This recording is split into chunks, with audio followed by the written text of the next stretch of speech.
Being a tech correspondent, you wind up being basically a billionaire correspondent. And we have gotten used, I think, to the pantheon of billionaires to watch, right? The Bezoses and the Zuckerbergs and, of course, Musk. But one guy that I think is really important to keep an eye on in the coming months, because he's going to be central to all the different ways that we see and receive our information, is this guy, Larry Ellison. He is the founder and, strangely enough, the CTO rather than CEO of Oracle. Once upon a time, it was kind of a boring company that was sort of the pipes and IT infrastructure of your company. You would bring them in to like set up some servers. But it has increasingly become sort of the backbone of the ways in which big companies need to process huge amounts of data, especially in the age of AI. So if you're an OpenAI, let's say, and you need to, rent a huge number of servers in order to do all the training and compute that you need to run your business, you could go to Amazon. AWS has their big business that does that, but the other one is Oracle. And as of last week, this guy briefly became the richest man in the world, surpassing Musk because of the stock jump when the news came out that OpenAI is reportedly going to spend about $300 billion on Oracle's servers in order to do all the kinds of computing that they need to do in order to keep going. And that is one of just many, many ways in which this guy is going to be at the sort of center of our lives in the coming years.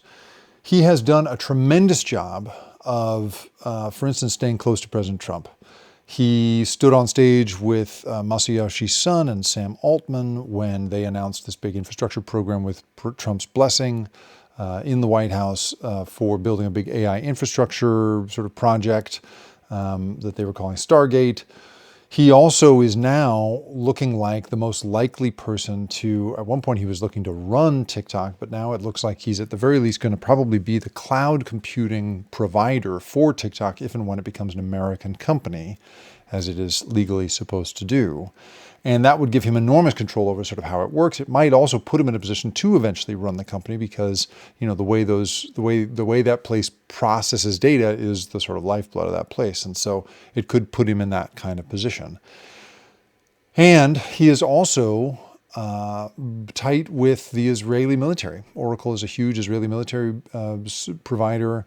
And so the geopolitical connection between this guy and Israel is also an important thing to watch. He's made no secret of it, of that client relationship. And there's just that's something to keep an eye on as well.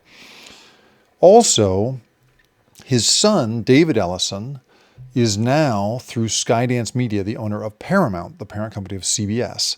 And you'll recall that 60 Minutes had this big capitulation in which they re-edited some stuff, and a bunch of the executives walked away because they were being interfered with by Sherry Redstone, who was the chairman of Paramount and of CBS at that time. And that was because she absolutely just wanted this deal to go through. So David Ellison now owns CBS News, and he's preparing to put into place both Barry Weiss, who's a kind of provocateur, sort of center-right, kind of opinion perspective journalist, and also is going to install supposedly an ombudsman, a conservative guy, Kenneth, I can't remember his last name, Feinberg, I think, who is going to be a kind of, is going to be the sort of ideological filter through which the stories move. So there's all that.